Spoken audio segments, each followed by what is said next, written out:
मैं शुरू इस चीज को यहां से कर रहा हूं, मैं वॉशिंगटन पोस्ट ने आज एक उस पर स्टोरी की है, मैं वो आपसे शेयर कर ले रहा हूं। और हिमांशु साहब, मैं आपके पास इसलिए आ रहा हूं कि आप बिजनेस भी उतना ही समझते हैं, पॉलिटिक्स भी उतनी समझते हैं। ये दौरा बिजनेस ज्यादा था, पॉलिटिक्स कम था, लेकिन ऑटोक्रेसी वर्सेस डेमोक्रेसी की एक बात चलती रही। ये वॉशिंगटन पोस्ट की हेडलाइन है। The Indian politician Himanta Biswa Sarma lashed out former US president Barack Obama in a tweet Friday. और उसने हुसैन ओबामा और appointed in reference to the country's Muslim population.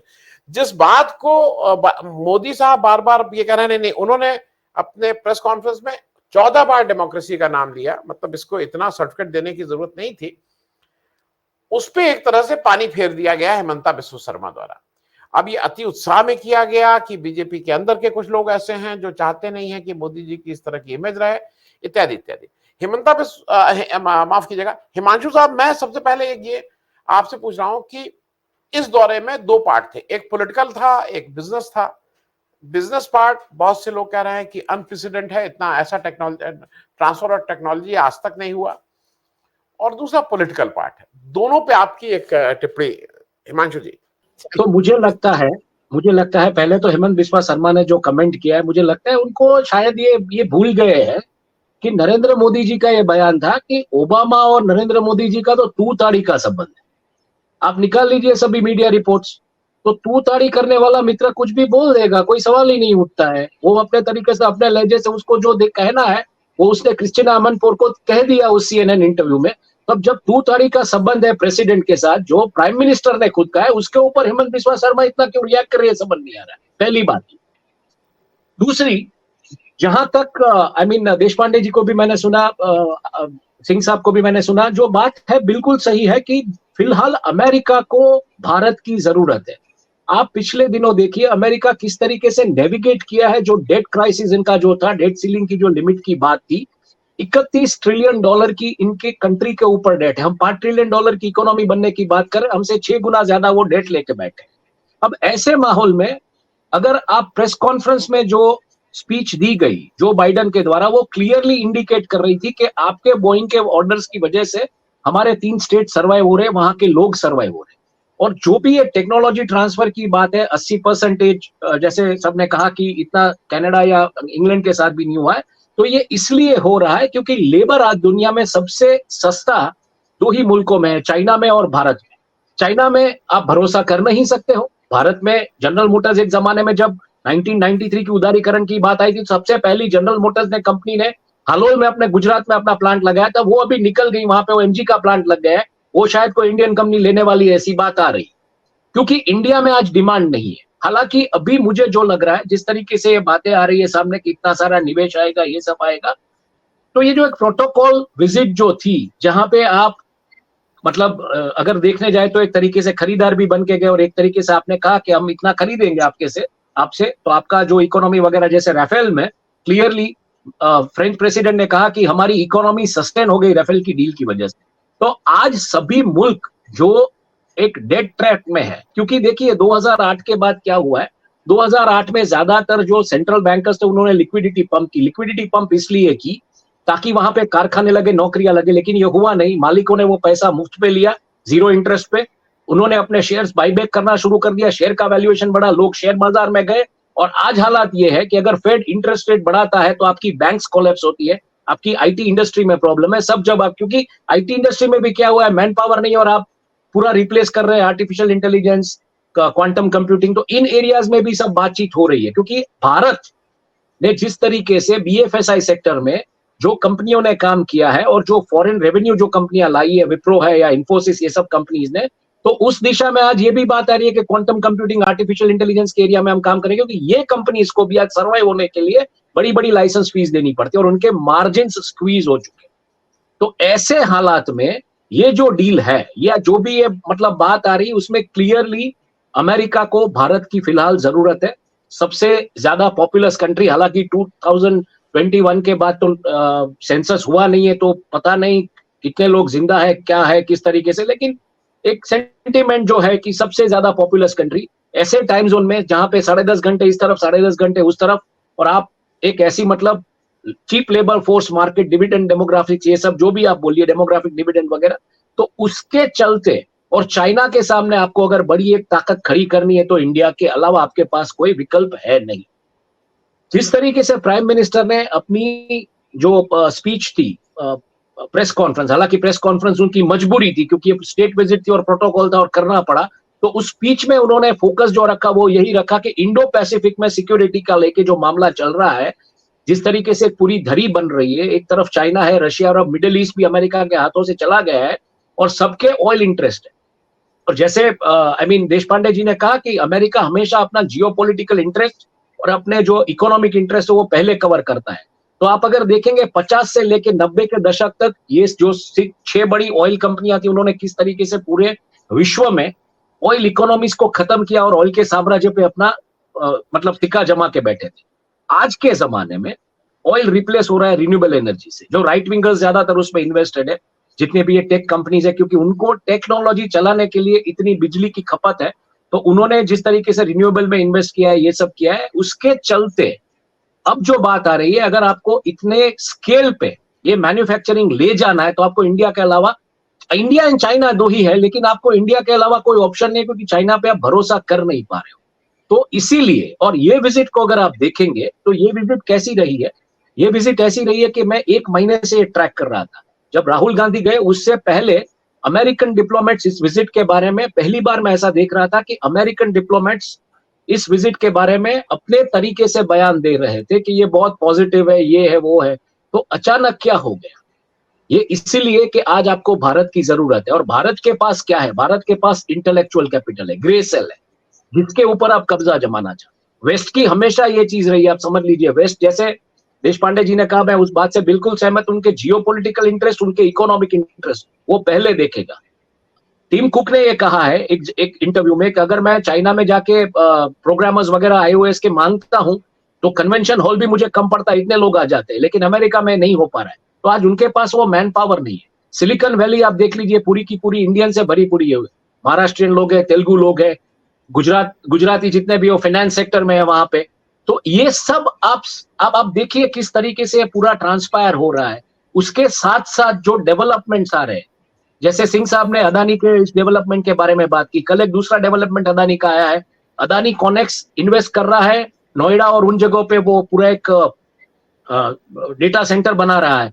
तो ये सब चीजें कहीं ना कहीं तार जुड़ते दिख रहे हैं कि ये मामला इस दिशा में इकोनॉमिक बेनिफिट के लिए, और अमेरिका जो डेट ट्रैप है उसको अभी लेबर कॉस्ट कम लगानी है और उसकी रिक्वायरमेंट्स पूरी करनी है, तो इसलिए वो इंडिया पे आज मेहरबान होकर बैठा है। ऐसा नहीं है कि किसी लीडरशिप पर, लीडर कोई भी होता आज अगर कोई भी लीडर बैठा होता तो इंडिया के ऊपर ये लोग मेहरबान होते होते होते, उनके पास इंडिया के अलावा आज कोई ऑप्शन नहीं है। I would like to quote Uday Kotak ने इकोनॉमिक टाइम्स के फोरम में बहुत अच्छी बात की, मुझे लगता है उसके ऊपर हमको ज्यादा ध्यान देना चाहिए। उदय कोटक ने कहा कि हर 100 साल में एक करेंसी हेगेमोनी जो होती है उसके ऊपर बात आके खड़ी हो जाती है। एक जमाने में ब्रिटिश पाउंड था, स्टर्लिंग पाउंड, जो एक करेंसी हेगेमोनी था, वो टूटा, यूएस डॉलर आया। आज यूएस डॉलर की करेंसी हेगेमोनी चैलेंज हो रही है। चाइना और कम्युनिस्ट जो विचारधारा के नेशंस है, जितने होंडुरुस है या साउथ अमेरिका में जितने भी नेशंस है, ब्राजील और एमनीबी के रिजर्व्स पे बैठे हैं, और उन्होंने मिलकर डी डॉलराइजेशन की पूरी एक गेम चला दी है पूरे विश्व में, जहां पे 11% वर्ल्ड ट्रेड में जो डॉलर का हिस्सा था 70%, उसमें 11% उन्होंने तोड़ा है। ये जो कोरोना काल हुआ, जो भी सप्लाई चेन्स ब्लॉक हुए, जिसमें भी डिजिटल करेंसी को जिस तरीके से लिया गया कंसिडरेशन में, उसमें आज डॉलर का जो शेयर है वर्ल्ड ट्रेड में वो 59% डॉलर डोमिनेटेड ट्रेड है।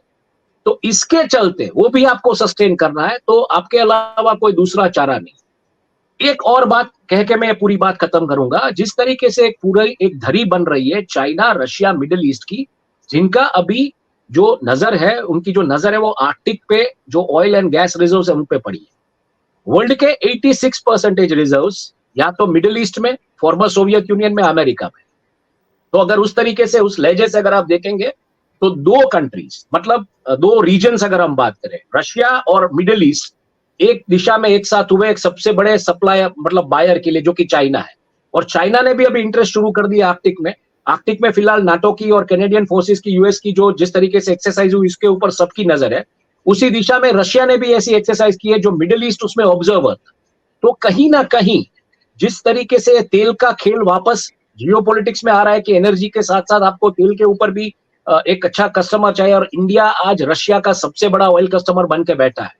तो इस दिशा में भी ओपेक जिस तरीके से प्राइस अपने मतलब अपना निगोशिएशन कर रहा है, ऑयल कट कर रहा है, $1 भाव बढ़ने से आपका आपका मतलब इंडिया में 800 करोड़ का बर्डन आता है, 800 करोड़ रुपए का। तो उस दिशा में कहीं ना कहीं मुझे लगता है कि ये चीजें मद्देनजर रखते हुए आज अमेरिका ने जो रेड कारपेट बिछा दी है, या जो पहले 1 महीने से जिस तरीके से टॉम टॉम हो रहा था कि ये बहुत अच्छा होने वाला है, एक नए लेवल पे ले जाएगा, तो अमेरिका को सबसे ज्यादा जरूरत है। लेकिन जो उदय कोटक ने कहा है कि जो करेंसीज का जो हेगेमोनी रहा है, उसमें फिलहाल पूरी दुनिया में एक ऐसी करेंसी है, वो इंडियन रुपी है, उसका आप टाइम ला सकते हो। इस डील्स में ये कैसे निगोशिएट हुआ है, ये सबसे बड़ी चीज में, और इसमें आप रुपी को कितना स्ट्रांग कर पाएंगे। क्योंकि आज इंडियन रुपी अगर आप देखेंगे तो कहीं पे भी आप किसी भी एयरपोर्ट पे उतर जाइए, किसी फॉरेन एक्सचेंज के काउंटर पे इंडियन रुपी का डिस्प्ले तक आपको नहीं। तो अगर ये हुआ तो मुझे लगता है हिस्टोरिक डिसीजन होगा। बाकी माइक्रोन अगर मान लीजिए सेमीकंडक्टर की कंपनी लेके आ रहा है, तो ये लॉन्ग टर्म है। एक जमाने में 2017-19 में जब लास्ट वाइब्रेंट गुजरात हुआ था, तो अमेरिका के जो चीफ सेक्रेटरी थे वो सीधे आ गए थे, फंक्शन थोड़ी मिनट के लिए रुक रहा था। इतने सालों से वाइब्रेंट गुजरात हुए, वाइब्रेंट उत्तर प्रदेश हुए, वाइब्रेंट पंजाब हुए, जहां जहां पे भाजपा की सरकार है, उन्होंने एक वाइब्रेंट फंक्शन मध्य प्रदेश जहां पे भी किए। अमेरिका का कितना निवेश आया, ये आप मुझे समझ।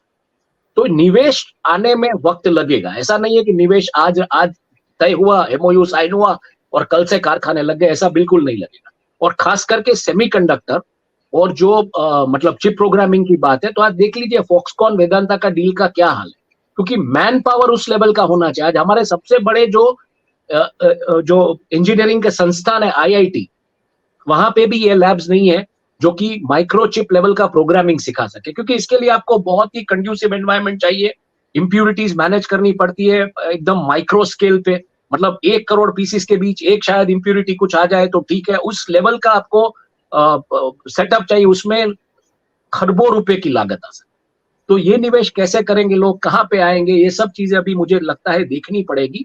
लेकिन फिलहाल ये जो मीटिंग है उसमें 2 चीजें, पॉलिटिकली अमेरिका को भारत की जरूरत है, इकोनॉमिकली जिस तरीके से वो डेट में पड़ा हुआ है अमेरिका, उसकी जो डेट में ड्रिवन जो पब्लिक है उसको कहीं पे जॉब पे लगाने के लिए, मतलब बात समझ लीजिए माइक्रोन का या ये सेमीकंडक्टर के कारखाने का, तो उस लेवल का मैन पावर हमारे पास नहीं है, वो वहीं से आएगा। इसीलिए आप वीजा ऑफिस खोल रहे हैं बैंगलोर में और अमेरिका में, वो भी एक तरीके का मनी चर्नर है। वीजा कोई फ्री नहीं देने वाला है, वीजा के फीस और उसके जो पैसे है वो हाइक कर दिए कोरोना काल के बाद। तो वो मतलब ऐसा नहीं है कि आप इंडियन है और आपने अपना पासपोर्ट दिखा दो आपको 25% डिस्काउंट मिल जाएगा वीजा फीस में, ऐसा नहीं है। वो खुल रहा है क्योंकि वो लोग अभी आना जाना चाहेंगे, उनके लोग भी आना जाना चाहेंगे। और ये जो प्रोसेस होगी, मुझे लगता है ये जो इंडो अमेरिकन जो ट्रांसफर्स हो गए, not only technology man power आना जाना रहेगा, तो इसकी वजह से ये फैसिलिटेट करने के लिए आपका। तो बिल्कुल इकोनॉमिकली और पॉलिटिकली अमेरिका को आज भारत की जरूरत है, और इसलिए ये हो रहा है irrespective of anybody who was sitting on the top chair today in India. America has no option और उनको आना ही पड़ता। जी हिमांशु भाई, एक चलते एक क्लोजिंग स्टेटमेंट पहले आपसे ले रहे हैं और फिर लास्ट, क्योंकि वहां जो एक स्टेट डिनर हुआ उसमें करीब 350-400 लोग बुलाए गए। हिंदुस्तान के जो सबसे टॉप नॉच बिजनेसमैन थे वो मुकेश अंबानी साहब अपनी पत्नी के साथ और आनंद महिंद्रा दिखाई दिए। लेकिन दुनिया में जिन्होंने अपने नाम का डंका बजा दिया है इस समय, अडानी साहब क्यों नहीं दिखाई दे रहे थे? मतलब अडानी साहब नहीं थे वो। वही सबसे बड़ा सवाल है। और कहीं ना कहीं मतलब मीडिया के गलियारों में या सत्ता के गलियारों में या सब जगह ये मैसेज अभी जाना शुरू हो गया है कि एक तरीके से ऑप्टिक्स बिल्डिंग एक्सरसाइज। मैं इसको क्यों ऑप्टिक्स बिल्डिंग एक्सरसाइज बोलता हूँ, आप गौर कीजिए, प्रधानमंत्री जब जामनगर आए थे गुजरात में, आयुर्वेद यूनिवर्सिटी वो हु के हेड आए थे उसके साथ, उस समय मुकेश अंबानी उनको सर्किट हाउस में मिलने गए। मतलब आज सोचिए कि जो शहर एशिया का पूरा रिफाइनिंग हब है, वहां पे एक अच्छी 5 स्टार होटल भी नहीं है, तो आप किस प्रगति और किस उस चीज की बात कर रहे हैं सोचिए। दूसरी तरफ क्या ऑप्टिक्स मिल रहे थे, उसी शाम को बोरिस जॉनसन अहमदाबाद में अदानी के हेडक्वार्टर्स में। तो ये ऑप्टिक्स जो बिल्ट हुए, उसके बाद जिस तरीके से कॉर्पोरेट वॉर हुआ, जो भी हुआ, तो कल ये जो हुआ, जिस तरीके से मुकेश अंबानी नीता अंबानी जी के साथ डिनर में उनके फोटोग्राफ सुंदर पिचाई और उनकी पत्नी के साथ बीजेपी का आईटी सेल एग्रेसिव है, मैं समझ सकता हूँ, लेकिन रिलायंस का जो कॉर्पोरेट कम्युनिकेशंस पीआरबी उस दिशा में अभी मतलब धड़ल्ले से लगा है, सबको भेज रहा है प्रेस नोट्स, ये वो सब के क्या हो रहा है, कैसे हो रहा है। तो बिल्कुल ये ऑप्टिक्स बिल्डिंग एक्सरसाइज, और उसमें ये मैसेज आ रहा है कि अदानी कहीं नहीं दिखाई रही है। तो क्या मोदी जी ने अदानी से दूरी बना ली है, ये सवाल है। लेकिन जैसे सिंह साहब ने कहा कि ये जो जनरल एरोनॉटिक्स की जो डील है उसमें ज्यादातर हिस्सा वहां पे आने वाला है। तो मुझे लगता है बिजनेस के संबंध वैसे के वैसे है। ऑप्टिक्स बिल्डिंग में कहीं आपको अदानी इसलिए साथ नहीं चाहिए कि क्योंकि कंट्रोवर्सी फिर से हो सकती है। इसी वक्त अगर आप देखेंगे तो सिक्योरिटीज एक्सचेंज कमीशन ने उनकी जो शेल कंपनीज है उसके सामने इंक्वायरी शुरू कर दी है, जिसके बारे में जयराम रमेश ने ट्वीट करके पूरा मतलब बात कही है। लेकिन एक चीज मैं कहूंगा, I mean on a lighter note and lighter comment, हम आ रहे हैं ड्राई स्टेट से, वहां पे Patel red blend 2019 edition wine serve की। अब हमारा गुजराती पटेल बंदा वाइन के धंधे में भी आ गया है, तो आप सोच लीजिए गुजराती कितने बिजनेस एक्यूमेंट वाले लोग हैं कि ड्राई स्टेट से निकला हुआ बंदा मतलब वो वाइन के बिजनेस में चला गया, और वहां पे नापा वैली में सबसे अच्छी वाइनरी, और वहां से व्हाइट हाउस को मतलब उसका वाइन ऑर्डर करना पड़ा। तो ये गुजराती होते हैं, मतलब उस उनका एंटरप्रेन्योर स्किल उस तरीके से होता है, उनका लेवल ये होता है। लेकिन बिल्कुल ये मैं इस बात से सहमत हूं कि अदानी जी नहीं दिखाई दिए इस डिनर में, क्योंकि तीन ही लोग, मुकेश अंबानी, आनंद महिंद्रा और नीलकंठ कामन, जो आई मीन जेरोदा के जो हेड है। जेरोदा भी मतलब एक स्टॉक ब्रोकिंग जो जिस तरीके से प्लेटफॉर्म उन्होंने डिसरप्शन खड़ा किया है, तो क्लियरली ये मैसेज गया है कि अदानी जी क्यों नहीं। अदानी जी की गैर हाजिरी के ऊपर बहुत सारी चर्चाएं सब जगह पे हो रही। आज गौतम अदानी का बर्थडे, अभी प्रेस रिलीज आई है, और तो हम सब लोग भाई हैप्पी बर्थडे गौतम अदानी साहब, क्योंकि मालूम नहीं कल के दिन अदानी साहब की birthday. Cricket legends of 1983 are going to join and talk with him. अब पता नहीं क्या बात करेंगे।